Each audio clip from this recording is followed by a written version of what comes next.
我们一起去寻找美。 इस रोबोट मेज़बान का नाम पीनट यानी मूंगफली है, जो रेस्टोरेंट आने वाले अफराद को उनकी मेज़ तक का रास्ता दिखा रही है।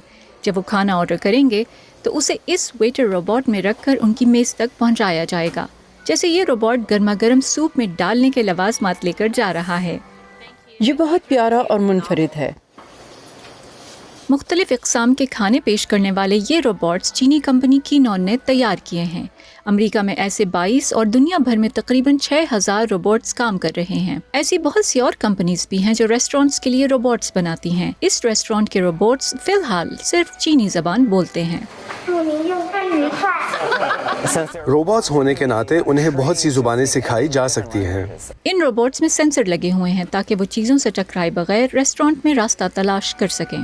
उनमें लेजर डॉट, इंफ्रारेड और आईफोन में लगे कैमरों जैसे जदीद कैमरे नस्ब हैं, जो रोबोट्स की मसनूई जहानत को ये जांचने में मदद देते हैं कि सामने कौन सी चीज़ है, कितनी तेजी से हरकत कर रही है और क्या वो उनसे टकरा सकती है। Is it going to collide with me? यहाँ छत पर डॉट्स नस्ब हैं जो रोबोट्स के सेंसर्स को जीपीएस की तरह रेस्टोरेंट में चलने फिरने के लिए रहनुमाई फराहम करते हैं। ईवॉन इस रेस्टोरेंट में सिर्फ इन रोबोट्स की वजह से आई हैं। I thought it would be a more interesting experience.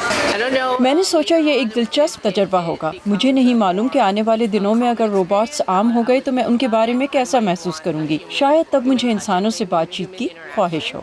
N ممکن ہے کہ مستقبل میں ریسٹورانٹس کم لاگت کے لیے ایسے روبوٹس کا استعمال بڑھا دیں، لیکن فی الحال ان روبوٹس پر کھانا سجانے کے لیے انسانوں کی ضرورت ہے، اور یہ روبوٹس ایک طرح سے گاہکوں کو متوجہ کر کے ایک منفرد تجربہ حاصل کرنے کا ذریعہ ہیں۔ الزبتھ لی کے ساتھ فائزہ بخاری، وائس آف امریکہ۔